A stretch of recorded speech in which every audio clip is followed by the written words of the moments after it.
A culpa das mulheres sofrerem violência é do feminismo? Olá, seja muito bem-vindo ao vídeo de hoje. Eu sou a Fran e hoje a gente vai falar sobre será que é verdade que a culpa das mulheres sofrerem violência doméstica é do feminismo? Spoiler, não é não. As mulheres estão sofrendo violência há mais de 5.000 anos. Não é do feminismo. O feminismo existe há muito poucos anos. Meninas e mulheres, por favor, parem com essa coisa de achar que a lei Maria da Penha vai evitar o assassinato de vocês. Ó, 6 segundos de vídeo, eu quero dizer assim que realmente a Lei Maria da Penha, ela não vai salvar o assassinato de vocês, não vai salvar a vida de vocês, porque ela é uma lei que tem muitas limitações. Não estou falando isso para que ela deixe de existir. Ela está dentro do capitalismo e ela tem as suas limitações. A Lei Maria da Penha salva vidas e salvou a vida de muitas mulheres, muitas mulheres em situação de violência, gente. Não pode desconsiderar isso. A questão que eu quero trazer aqui é a seguinte: enquanto moradia não for um direito, enquanto moradia for um privilégio, as mulheres em situação de violência vão continuar em situação de violência. Eu já lidei com muitas mulheres em situação de violência, tanto por morar em um bairro periférico, quanto por ter amigas que já sofreram violência. Já lidei com muita situação de violência, já sofri situação de violência também, infelizmente. E uma das coisas que mais afeta na segurança na vida dessas mulheres é o acesso à moradia. Muitas vezes essas mulheres não têm para onde ir, muitas vezes a família não tem como acolher. E essa questão da violência contra a mulher está literalmente ligada à questão de moradia, a questão de acesso ao trabalho, a questão de todas as outras questões. Não é só porque uma lei está no papel que ela funciona 100% e não tem nenhuma falha. Ela tem falha porque são leis dentro do capitalismo que têm as suas limitações, que se interessa e muito pelas mulheres estarem continuando nesse ciclo de violência, estarem continuando sobre o poder de outro homem. Continua sendo a mão de obra barata que reproduza dentro do capitalismo, reproduza sua prole mesmo, seu prole é seu filho, mais mão de obra barata dentro do capitalismo. Falar sobre essas questões, muito além de falar sobre uma lei no papel. Por exemplo, moradia é um direito. Tá no papel, tá na Constituição, moradia é um direito. Todo cidadão brasileiro tem que ter acesso à moradia. A gente sabe que isso não acontece. Se acontecesse, não tava aqui falando que isso influenciaria muito na vida e na segurança das mulheres. Eu não precisaria estar falando algo que é extremamente... Ai, que ódio. Ai, vamos continuar aqui. Não encarem homem. Essa máxima do feminismo dizendo que Ei! Ai, começou a culpar as mulheres. Sempre tem que culpar. Ai, meu Deus, a culpa das feministas. Ai, vou gostar vendo. mulher tem que ser altruísta, que está de pé em igualdade com o homem. No dia a dia de homem e mulher, existem homens equilibrados, mas existem homens desequilibrados. Olha, moço, eu ouvo te dizer que o que mais existe são homens desequilibrados, porque eles são ensinados a serem desequilibrados e terem tudo ao poder deles. Quando a mulher contesta isso, eles sentem no direito até de tirar a vida delas, tá? Até de puni-las fisicamente, e muitas outras questões, muitas outras formas de punições. Então, assim, eu acho que você deve rever o seu posicionamento, sabe? Você tem que rever esse teu posicionamento, moço. Não é todo homem que vai aceitar você falar diversas verdades na cara dele. E daí, tipo assim, só porque o cara não vai aceitar essas verdades na cara dele, logo ele tem o direito de atentar contra a vida dessa mulher, de violentá-la. A culpa é dela? Sabe? Não, a culpa é dele. Ele tem muita responsabilidade pelos atos dele. A sociedade o ensinou a ser dessa forma. Mas ele tem responsabilidade pelas coisas que ele faz. Ele ainda é uma pessoa que reproduz as violências e que tá ali também sofrendo, às vezes, muita violência e acaba reproduzindo as mesmas coisas que ele foi ensinado a vida toda, sabe? Calma lá. Não é todo homem que vai aguentar e daí tá tudo bem. E daí então tá ok ele fazer esse tipo de coisa. Foda-se se ele não aguentar. É problema dele. Puta merda. Isso ali é sempre cair a culpa sobre as mulheres, cara. É inacreditável. Esse é meu apelo como pai de um cara que assassinou uma filha por achar que podia falar o que quisesse com ele, a hora que quisesse, sobre o que quisesse. Então, dona Viviane... Não. Nossa, tá maluco. Nossa, tá maluco. Gente, eu não vou falar o que eu tô pensando, porque eu acho que é cabível de muito processo. Mas assim, ele é pai. Óbvio que ele não tem que ser responsabilizado pelas coisas que o filho dele fez. É óbvio, eu não sou maluca de falar isso. Mas, olha o discurso que esse homem tá falando. A gente pode dizer que não teve uma influência nas ações do filho? Olha as coisas que esse homem tá falando. Ele é pai do homem que assassinou uma mulher porque ela achou que podia falar. Tipo, dá a entender então que se ela não tivesse falado o que ela acha que ela poderia falar, então ela estaria viva. A culpa não é dela, tá? Tem muitas pessoas a serem responsabilizadas. A mulher não é uma delas, tá? Vamos colocar a mão na consciência aí. Vamos colocar a mão na consciência aí. Não estou te responsabilizando, não estou te culpando. Mas olha o discurso nocivo que você está falando. Olha as coisas nocivas que o seu discurso carrega. Eu entendo o seu sofrimento, eu entendo que a família sofre, eu entendo todas as questões. A família de todos os lados sofrem e tal, mas tem que colocar a mão na cabeça e pensar o que causa, o que leva um homem a ter direito sobre a vida de outra mulher. Tem que se questionar disso, gente. Tem que se questionar disso. Meu Deus do céu, olha, tô ficando com raiva. Neste momento, eu peço à senhora perdão, não pelo que meu filho fez, por eu não ter conseguido evitar que isso chegasse a esse ponto. Não conseguiu evitar, né? Então eu não vou falar nada. Vamos lá. Eu não consegui evitar, eu tentei tirar o meu filho da vida dela, eu tentei tirar ela da vida dele, eu não consegui, me perdoe por isso. Olha, gente, realmente é um vídeo pesado, tudo mais. Eu não quero culpar esse pai que claramente tá sofrendo pelo que o filho fez e tal. Eu quero recomendar aqui o outro vídeo que eu fiz, que é o vídeo sobre a série Adolescência. É um vídeo falando, na verdade, sobre a questão da misoginia na internet, que é abordado esse tema. Clique aqui para assistir, vou deixar de volta a recomendação, a mesma recomendação que eu deixei naquele vídeo, sobre a série de Adolescência e um vídeo da Caroline Packer. Não sei como é que fala sobre o nome dela, desculpa se estiver falando teu nome errado. Mas é um vídeo que fala sobre essas questões e na série é abordada o sofrimento da família, família do menino que acabou tirando a vida de um colega da escola por ela ser mulher. E assim, pessoal, eu acho que eu tô fazendo essa ponta de ligação porque existe muita responsabilidade social sobre o que torna um homem violento a esse ponto. E eu acho que é uma coisa muito a gente se pensar como que esses homens estão sendo criados na sociedade, como que esses papéis de gênero estão se estabelecendo na nossa frente. Ele é pai de um homem que tirou a vida de uma menina por ela, segundo ele, enfrentar ele, fazer coisas assim. E essa vem a ser, por mais que pode não ser a intenção dele, a justificar a atitude do filho. Porque se a mulher diz não, se a mulher não é subserviente, então é justificável aquela vida ser tirada. Então é justificável aquela mulher ser violentada. Então é justificável. Esse discurso ele pode levar a essa linha de entendimento. Esse discurso ele é nocivo a esse ponto. Entende, gente? Bora colocar a mãozinha na consciência e pensar como que isso afeta diretamente a vida das pessoas. Como que isso afeta diretamente a vida das mulheres. Em nenhum momento essas coisas se separam, gente. E é isso que eu quero convencer vocês aqui. Esse tempo todo eu falo sobre essas coisas, mas enfim, vamos lá. Eu vou ler agora um post da Manuela Dávila, que fala: a culpa é do feminismo? Vamos ver o que ela tem para dizer. O conservadorismo cresce e mulheres politicamente ativas são culpadas pelos retrocessos, mas os dados mostram o contrário. Meu povo. Em toda crise social, toda crise política, os direitos das mulheres são amplamente questionados. Já dizia uma grande mulher. E sobre a crise do capitalismo, as crises sociais, a gente tá vendo uma crise do capitalismo atual. Eu quero deixar aqui de recomendação para vocês um outro vídeo que eu fiz, que é a Caça às Bruxas, né, falando sobre o tempo da Inquisição e como isso tem tudo a ver com o período atual que a gente está vivendo, como que isso significa de um perigo direto ao direito das mulheres, que a gente já está vivendo esse direito, né? E a culpa sempre é das mulheres, a culpa é das pessoas trans que não reproduzem, a culpa sempre vai cair sobre a reprodução da vida, porque a reprodução da vida, ela é o que faz com que faz possível o capitalismo continuar girando, faz possível que a mão de obra continue existindo e ela continue sendo barata.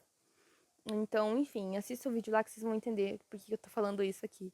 A política e a gender gap. Gender gap, não sei ler isso daí não. Mulheres e homens estão cada vez mais distantes politicamente. Mulheres estão mais engajadas em pautas progressistas, enquanto homens jovens se inclinam para a extrema-direita. Meu povo. Esse padrão se repete em vários países. Olha como isso tem. Eu espero que tenha ficado claro quanto isso tem a ver com o que a gente acabou de abordar, né? Essa questão de como o homem ele tá sendo ensinado a reproduzir essas violências. Como o homem, por essa perspectiva masculinista, ele vê a sociedade como ele tá, por exemplo, eu quero agregar isso, porque ele se vê como uma pessoa que está perdendo direitos, porque a mulher está ganhando direitos, sabe? Então, logo significa uma retrocesso para os homens, sabe? Eles se veem nessa parte. E é óbvio que eu não estou justificando aqui. Depois disso aqui, ela vai mostrar um gráfico ali, por exemplo, esse gráfico que está aparecendo agora para vocês, é como as mulheres elas estão se radicalizando cada vez mais e os homens estão indo para a extrema-direita. E esses homens que vão para a extrema-direita são os homens que vão reproduzir muita violência também. E é claro que o nosso lado da esquerda também tem reproduções de violências, também tem essas questões. A questão é que os homens estão perdendo o seu direito, porque as mulheres, como foi falado como foi visto e reagido no vídeo anterior, elas se acham no direito de serem iguais aos homens. Se acham no direito de dizer não aos homens. Isso significa uma perda de direito. Logo, os meninos, eles acabam se radicalizando porque para eles significa uma perda de direitos. E é um direito que foi socialmente construído de que o homem, ele pode sobre a vida da mulher, de que o homem, ele tem que decidir sobre a vida da mulher, que o homem, ele tem mais direitos. E logo, o ganho de direitos da mulher sobre a Lei Maria da Penha, por exemplo, ela significa que o homem perdeu o direito de tirar aquela vida, sabe? Entendeu? Eu espero que esteja fazendo sentido o que eu tô dizendo, porque às vezes não me expresso muito bem. Mas gente, é isso daí, ó. 34% das mulheres e 25% dos homens. 34% das mulheres que estão se radicalizando. Porque desde cedo, desde muito cedo, a gente sofre essas violências constantes. O fundamento do que faz a mulher ser mulher é fundado na violência. Violências piores que acontecem desde a primeira infância, de muitas meninas e muitas mulheres. É claro que a gente se radicaliza, porque a gente tá vivendo essa opressão desde muito cedo. Não, estou falando isso não no sentido de justificar, mas no sentido de a gente entender para poder avançar esses projetos. Por que que as mulheres se radicalizam cada vez mais? Não só na Alemanha, mas no Brasil, em todos os lugares. As mulheres têm consciência da sua própria opressão. As mulheres têm consciência da sua própria opressão. E daí que vem, mais uma vez, que eu vou bater no feminismo liberal, vem o feminismo liberal e dá uma resposta, assim, que elas tiram do rabo delas para as coisas e acabam apaziguando essas mulheres que poderiam vir a ser mulheres para nossas linhas, para nossas fileiras do partido. Olha o ursinho aqui atrás. Para nossas fileiras de um partido que realmente seja emancipador para a mulher, um partido que realmente queira construir uma sociedade, um partido não na via eleitoreira, tá, gente? O Partido Comunista, por exemplo, os partidos comunistas, eles não disputam votos, não existem para disputar votos, eles existem para disputar consciência política. Mas enfim, só para quem não tá ligado nessas questões militantes, né? Mas é isso aí, gente. Enfim. Ai, meu Deus, que ódio. A pesquisa de Alice Evans, mulheres especialmente jovens, tendem a ser progressistas, porque têm maior escolarização e acesso a debates sobre direitos, valorizam políticas de equidade e diversidade, sofrem diretamente os impactos do conservadorismo e da violência política. Exatamente. Já os homens jovens, por outro lado, reagem com ressentimento e a ascensão das mulheres, sendo alvo fáceis dos discursos de ódio da extrema-direita. Aquele discursinho, né, de que, mulheres têm mais direito que nós, que os Red Bills, eles se aproveitam de torta direita desse discurso, de que as mulheres, vemos uma misandria, as mulheres têm direito... Que sociedade misândrica é essa que a gente morre pra cacete na mão dos homens? Que sociedade misândrica é essa que a gente não tem nem direito reprodutivo? Mas, enfim, eles são levados pra esses direitos, pra esses negócios, tanto pelo algoritmo ser extremamente misógino, que é o caso do Brasil. Mulheres da geração Z lideram a ascensão das ideias progressistas. Enquanto isso, os homens jovens são o grupo mais conservador e reacionário. Esse fenômeno global é reflexo da disputa de valores entre avanços feministas e a relação conservadoras. A resposta da esquerda. Setores da esquerda ainda ignoram o papel central das mulheres na resistência contra a extrema-direita. O que fazer? Não subestimar a comunicação digital, trazer debates profundos sobre o gênero e política, defender o direito das mulheres sem medo do rótulo de identitárias. A mamadeira da esquerda, lembra de colocar o pinício, pelo amor de Deus, ela é o identitarismo, né? E desde o movimento assim, de fundação do Brasil, da fundação do feminismo no Brasil, existia um medo muito forte de que a luta das mulheres acabaria rachando o movimento, ou acabaria de existir até uma distância enorme dos partidos comunistas da época de não ver potencial na luta das mulheres. Isso era no mundo todo, né? E no Brasil também foi assim. Porque achavam que essa era um desvio burguês, alguma coisa assim. E hoje em dia é a mesma coisa, só que agora toda a esquerda pensa desse jeito, não, mas os partidos comunistas eles já entenderam o papel central da mulher. Ainda tem muitas poucas mulheres nas fileiras dos nossos partidos, nas fileiras na política.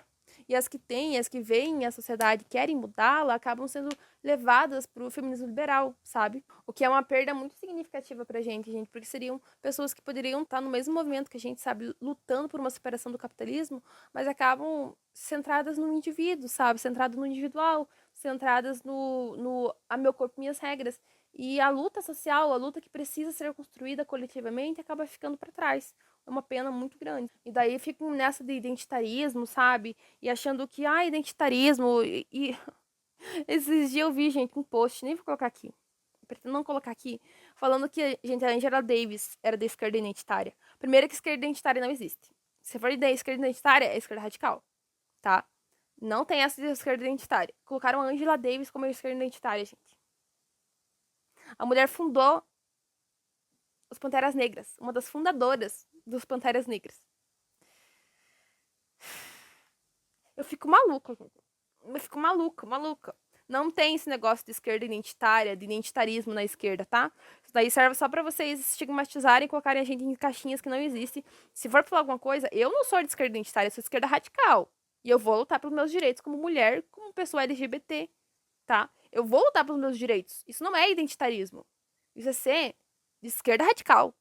Pelo amor de Deus, criem vergonha na cara, tá? Pessoas de esquerda. Pessoas de esquerda com esses desvios de caráter maluco da cabeça. A resistência feminina é uma força motriz de transformação. Ai, a Angela Davis é muito maravilhosa, gente. Eu adoro ela. Angela Davis, não. Manuela Dávila. Ai, nossa, que elogio maravilhoso, né, Manuela? Ó, beijo, linda. Adoro você. Adoro, te admiro demais. Enfim, obrigada por esse post maravilhoso.